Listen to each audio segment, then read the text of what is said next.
Querida familia vicentina, buenas noches. Desde la Unidad Educativa La Inmaculada de la ciudad de Machala, y agradecida por la invitación y la generosa presentación que se me ha hecho, les saludo a todos los que nos hemos reunido para compartir la temática que se me ha pedido, biografía de Luisa de Marillat antes de Pentecostés y el legado a la FABI en el marco de los 400 años de la luz de Pentecostés, cuya presentación la haré bajo el título Luisa de Marillat, una inspiración de ayer y de hoy. Realizaremos primero un recorrido biográfico para conocer los orígenes de Luisa de Marillat y cómo se va forjando su personalidad según estos puntos de referencia. Luego, en un segundo momento, cómo esa personalidad incide en los distintos periodos de su vida ascensional.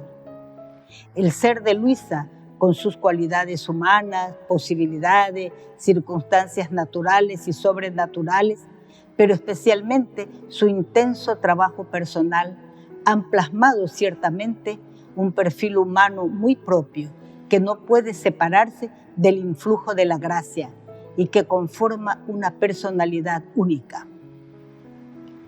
¿Por qué la historia parece ignorar a la que fue la humilde y discreta colaboradora de Vicente de Paúl?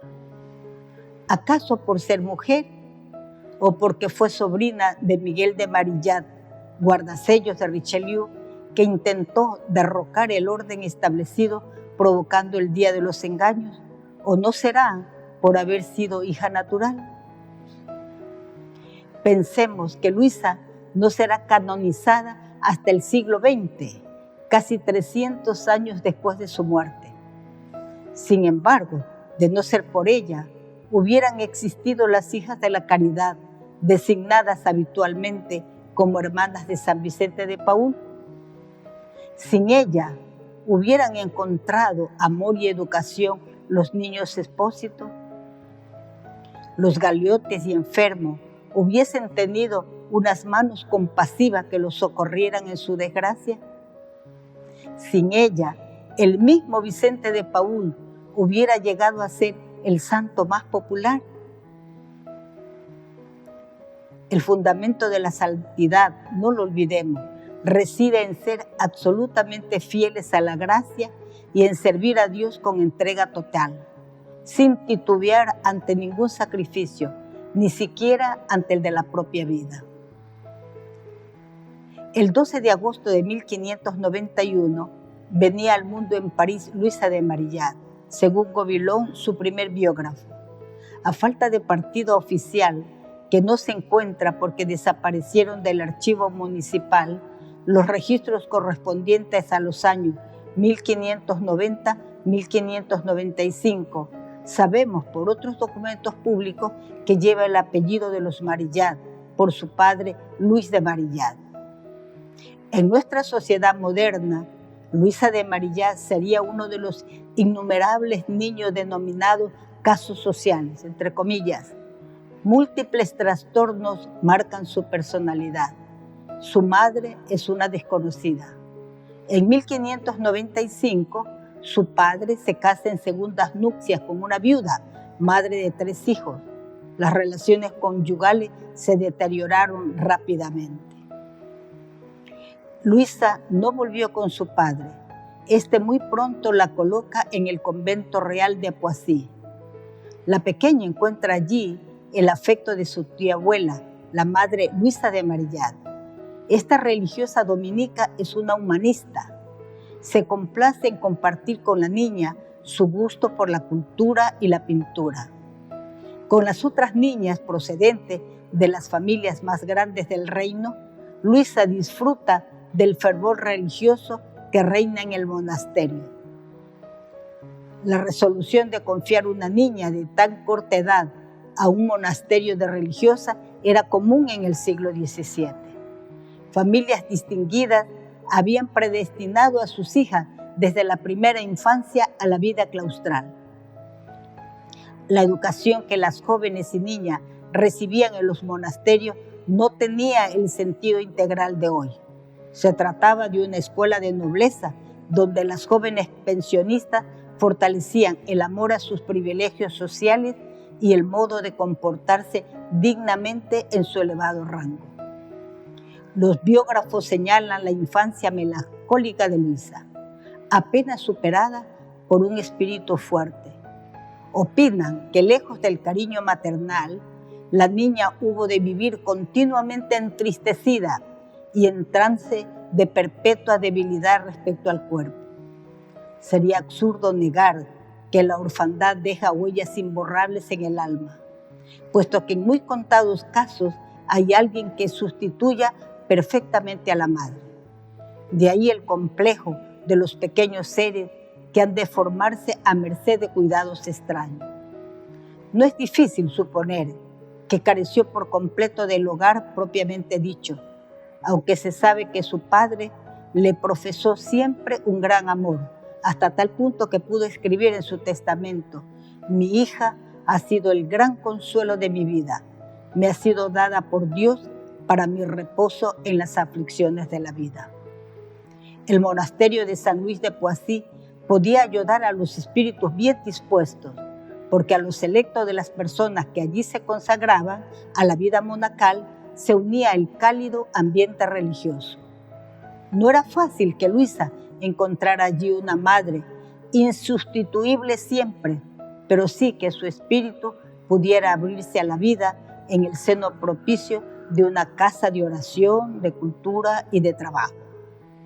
La infancia de Luisa nos presenta un alma íntegra, aunque trabajada por el dolor, y tan fiel a la gracia desde los primeros años de su vida, que mereció más tarde que el Señor hiciera por su medio grandes cosas, tomándola como instrumento dócil.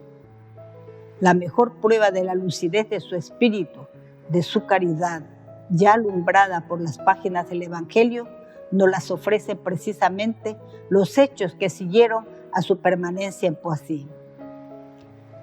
A los 12 años, Luisa es huérfana. Luis de Marillat, su padre, muere el 25 de julio de 1604. Se le asigna como tutor a su tío Miguel, pero la familia Marillat se desentiende de esta niña, que debido a su nacimiento carece de los derechos legales de la familia. La falta de la madre, de un hogar de hermanos y hermanas, deja para siempre su huella profunda en la sensibilidad de la niña.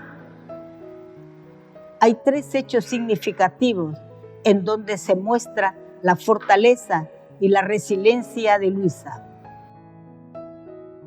Luisa es sacada de Poissy y enviada a un internado regido por una señorita pobre. Los historiadores se preguntan por las razones del cambio. Luisa no habló nunca de ello. Algunas veces recordó ante las hermanas su estancia en aquel modesto pensionado. Luis de Marillat dotó a su hija en el momento de sus segundas nupcias con una renta perpetua. Los 83 escudos pagados cada trimestre encaja mejor en la vida de la modesta pensión. Allí, Luisa es iniciada en las tareas domésticas que una madre enseña normalmente a su hija. ¿Cómo reacciona la adolescente ante esta serie de reveses? Ciertas notas redactadas mucho después por Luisa permiten suponer un desconcierto y hasta una especie de rebeldía ante tanto sufrimiento. Dios me hizo saber que su santa voluntad era que yo fuera a Él por la cruz, que su bondad ha querido que tuviera desde mi nacimiento, no dejándome casi nunca en cualquier edad sin ocasiones de sufrimiento. Las almas a las que Dios destina al sufrimiento deben amar mucho ese estado y pensar que sin una asistencia muy particular de Dios no pueden serle fieles. Para la pequeña Luisa, el cambio de las nobles estudiantes y pensionistas de Poissy por las modestas compañeras de su nuevo internado, podemos hacer idea, aunque siempre menos viva, que lo que sería el choque doloroso que encierra su realidad. Precisamente este es un hecho remarcable que muestra la resiliencia y el espíritu de fortaleza en Luisa de Marillat. Luisa tenía un vivo deseo de ser capuchina. vocación que no se pudo realizar. ¿Es realmente su precaria salud lo que le impide ser capuchina? No podría, le dicen, soportar los rigores de la regla. ¿No está también la negativa inconfesada de los Marillat a pagar a su sobrina pobre la dote necesaria para entrar en religión?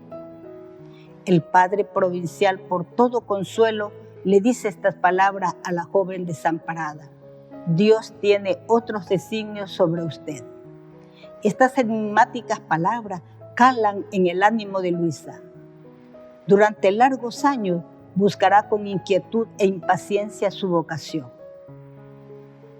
La familia de Marillat se preocupa entonces de casar a la joven.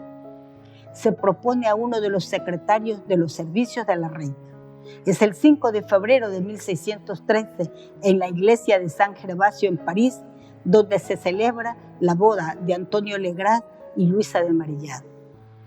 Al casarse con un simple caballerizo, Luisa no llevará el nombre de señora, sino el de señorita, como las mujeres de la burguesía. Los de Marillat pueden descansar tranquilos. Han dispuesto a su plena satisfacción el futuro de la hija natural de uno de los suyos. Junto a su marido, la señorita Legras conoce horas de felicidad efímera. A finales de año, el pequeño Miguel viene a alegrar el nuevo hogar. Pero pronto, momentos sombríos vendrán a perturbar la apacible vida de Luisa. Antonio cae enfermo, su carácter se altera, se vuelve irritable y voluble. Luisa se siente entonces inquieta. ¿Por qué ese cambio en su marido? ¿Por qué otra vez el sufrimiento?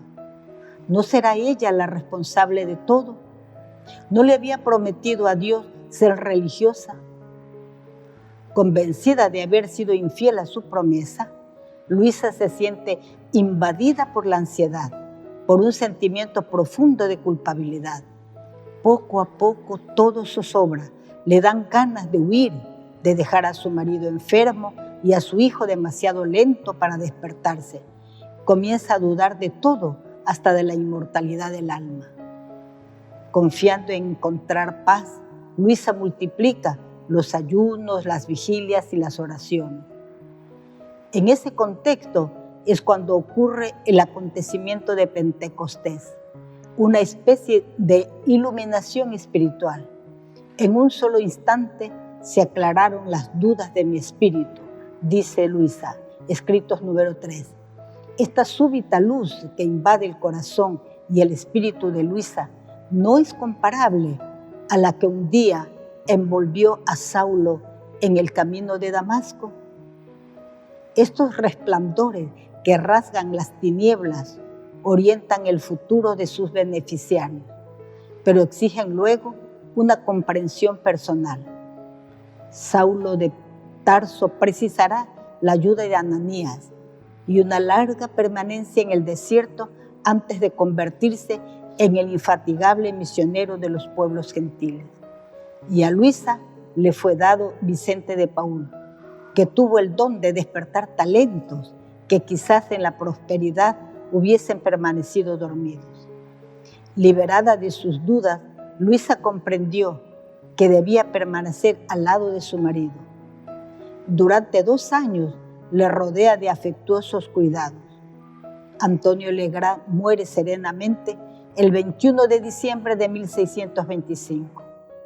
La difícil situación financiera de Luisa le obliga a buscar un alojamiento menos costoso.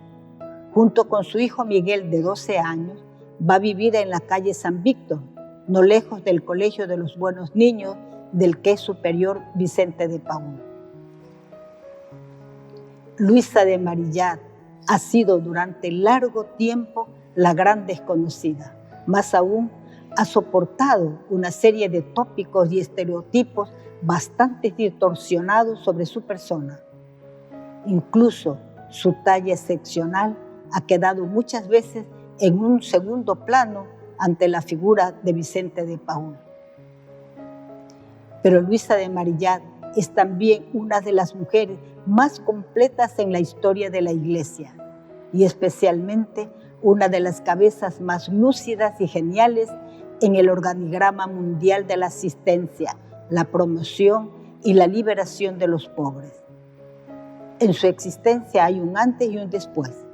Comienza transitando por la tierra del sufrimiento, niñez sin calor de hogar familiar, adolescencia y juventud lejos de los suyos, y entre penurias, matrimonio nada feliz, viudez prematura, continúa habitando la geografía del desgarro interior, luchas y tensiones para encontrar el sentido de la vida, duda, crisis, desesperanza y angustia.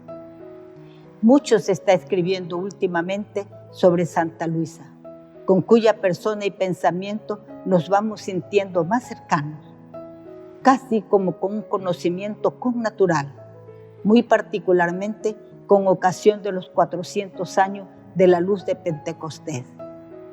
Pero lo mejor de todo esto es el compromiso que nos impulsa a toda la familia vicentina, el de convertir todas estas semblanzas en semejanzas vitales para nuestra propia andadura espiritual. La inquietud subyacente es la de partir del hoy, con lo que conocemos de la resiliencia y la empatía, las leyes dinámicas del liderazgo de los grupos, y marchar a la fuente que es la persona y el pensamiento de Santa Luisa, como el ayer de nuestras referencias, y desde allí volver al hoy, para mirar y construir el futuro que Dios nos ofrecerá vivir. Recordemos que la resiliencia es el proceso de adaptarse bien a la adversidad o fuentes de tensión significativa. Podríamos afirmar que Santa Luisa es una inspiración para hoy de resiliencia porque se apoyó en superar y adaptarse a instantes adversos con la confianza plena en Dios. La familia vicentina, a ejemplo de Santa Luisa, debe trabajar para fomentar personas resilientes, que sean capaces de ayudar a un mundo tan necesitado de esperanza, teniendo en cuenta las siguientes sugerencias. Evitar las crisis como problemas insuperables. Aceptar que el cambio es parte de la vida. Dirigirse, guiarse hacia los propios objetivos. Ejecutar acciones decisivas. Fomentar el autodescubrimiento. Alimentar una visión positiva de uno mismo. Ver las cosas en perspectiva. Mantener la esperanza. Recurriendo a lo que la psicología nos enseña, es además poner de presente cómo naturaleza y gracia se entrecruzan para una misma causa, aportando energías enriquecedoras para las personas que les acogen y les integran. Sencillamente porque en todo esto se juega lo esencial, en ese hablar de San Vicente, es por Dios, es por la caridad, es por los pobres, amos y señores, que todo lo merecen porque todo les pertenece. Así se vive el dar y darse que vivió y enseñó Santa Luisa. Asumir los tiempos difíciles desde nuestro ser vicenciano a la luz de la vida y santidad de Luisa es una oportunidad para asumir nuestras carencias, posibilidades y las capacidades personales para salir adelante desde nuestro carisma. Luisa asume el tiempo difícil con valentía y tenacidad, como también con una gran esperanza y protagonismo en su entrega a los pobres. Necesitamos centrarnos en la espiritualidad de Luisa, crear profundidad en lo que somos y en lo que hacemos, darnos espacios de Pentecostés para que la luz que cambió la vida de la señorita Legrand ilumine nuestro ser y hacer. Una familia vicentina en salida es el despegue hacia un nuevo paradigma, cuyo primer paso implica que hay que pasar de mirarse a sí mismo a descentralizarse en una dinámica misionera que implica conversión y profundidad de nueva vida, talante alegre, animación desde el contacto con la gente. Esto supone audacia, creatividad, coherencia y gusto espiritual de ser pueblo de Dios. Necesitamos ternura, es hoy uno de los gritos de la humanidad en todos los campos. Hemos de ser profetas de la ternura, con una pastoral más humana, acogedora, incluyente, fraterna, solidaria y empática. Por eso hoy, como familia vicentina, nos sentimos desafiados para presentarnos como caricia de Dios, a través de acciones concretas de ternura, como un modo de ser, de amar y de servir, a ejemplo de Luisa de Marillac. Solo sabiendo comprometerse con el sufrimiento de los pobres, se podrá hablar de esperanza. Solo tomando en serio el dolor de la humanidad, el sufrimiento del inocente, y viviendo bajo la luz pascual el misterio de la cruz en medio de esta realidad, será posible hacer que nuestra teología sea un discurso esperanzador y la garantía de la seriedad de lo que proponemos y del valor de lo que hacemos. Lo que más oculta hoy el rostro de Dios es la profunda injusticia que reina en el mundo. Tenemos que luchar contra ella, y si no nos ponemos del lado de las víctimas, colaboramos al ocultamiento de Dios, porque el amor no debe quedar satisfecho con la proclamación de bellas palabras, sino que exige a la vez compromiso y acción. Estamos llamados como familia vicentina a constituirnos en una presencia interrogante, un modelo de búsqueda, un signo de lo que ha de venir. Con Santa Luisa descubramos la vitalidad de la pequeñez, de su atractivo. Optemos por la agilidad en tiempos de fragilidad. Precisamos traducir las claves de Dios a nuestro lenguaje. Hemos de poner los 5 sentidos ante la realidad: observarla, escucharla, dirigirle la palabra, tomarle el pulso y el gusto. Que Santa Luisa, como madre, nos ayude a sentirnos cobijados por su fuerza espiritual y nos impulse con su testimonio de valentía para luchar contra todas las causas de la pobreza. Muchísimas gracias.